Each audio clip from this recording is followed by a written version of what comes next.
Okay, thank you. That clears up a lot for me.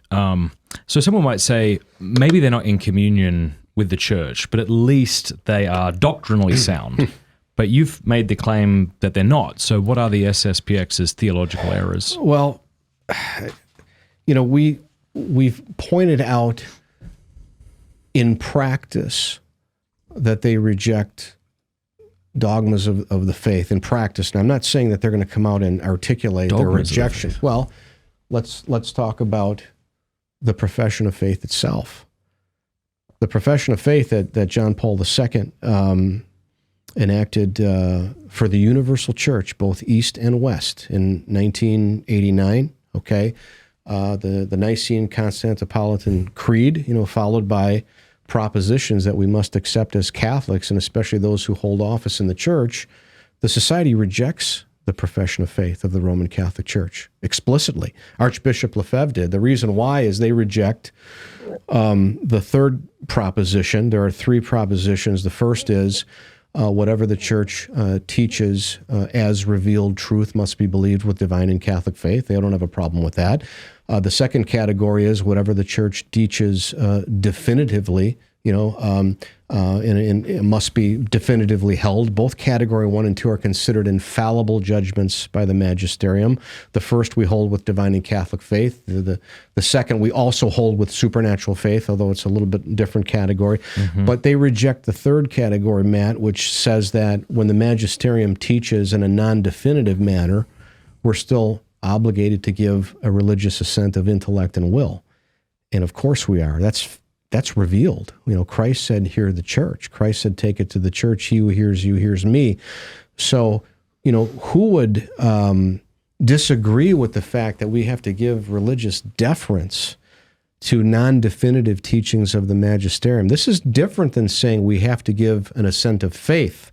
The third proposition does not say we give an assent of faith, but we give a religious obeisance or submission of intellect and will, a religious deference, which many theologians will say still opens the possibility of suspending judgment if you think there might be something that conflicts with a higher truth that the church has taught, you see. And they reject the profession because they reject the third category, and they reject the third category because they don't want to even give a religious assent to the teachings of Vatican II, which in all respects are non-definitive. At least they're not presented in a dogmatic definition with accompanying anathemas, right? But they don't want to give any deference to the documents, and hence they've gone out and rejected the profession of faith as a whole.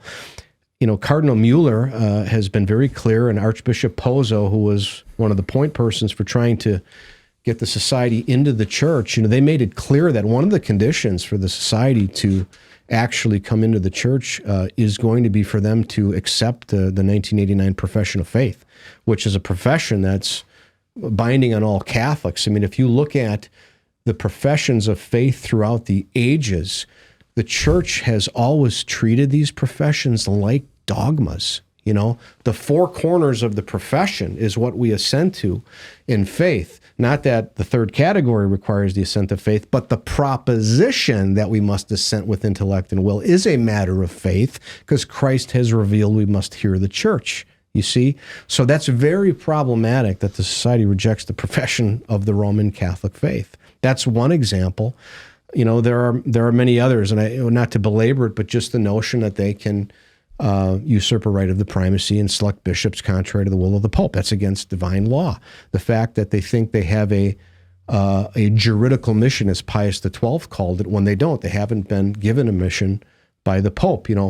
I've written about this, it's gone probably a year now, but one of the reasons why the church has required clerics who claim to have a mission, and this happened during the Protestant Reformation, where the Pope says, you have a mission from us, prove it with miracles.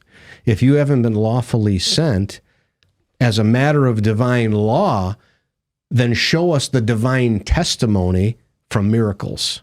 Okay, St. Francis de Sales gets into this, and a number of popes, as I've written about, talk about this. Well, the Society of St. Pius X is actually claiming that they have an extraordinary mission. Okay, they admit that they do not have an ordinary mission. They do not have a canonical or juridical mission, that is, the bishops have not been sent by the Pope, and the priests are not incarnated under bishops with ordinary jurisdiction.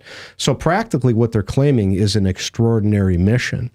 But in order for one to have an extraordinary mission, you have to show it by canonically approved miracles. See, the church authority, you can't escape the church's authority, right? It's got to be canonically approved miracles. But the other point is that extraordinary mission always acts in concert with the ordinary mission, never in opposition to the ordinary mission.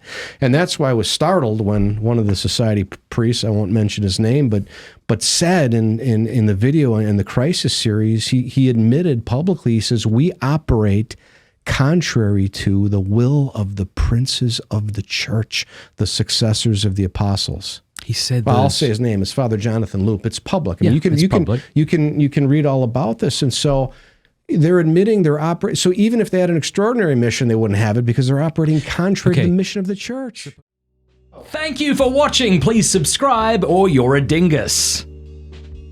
What's a dingus exactly? Used to refer to something one cannot or does not wish to name specifically. You don't have to subscribe, but if you did, I'd love it. You dingus. Like the video. That's who we're using that one. Take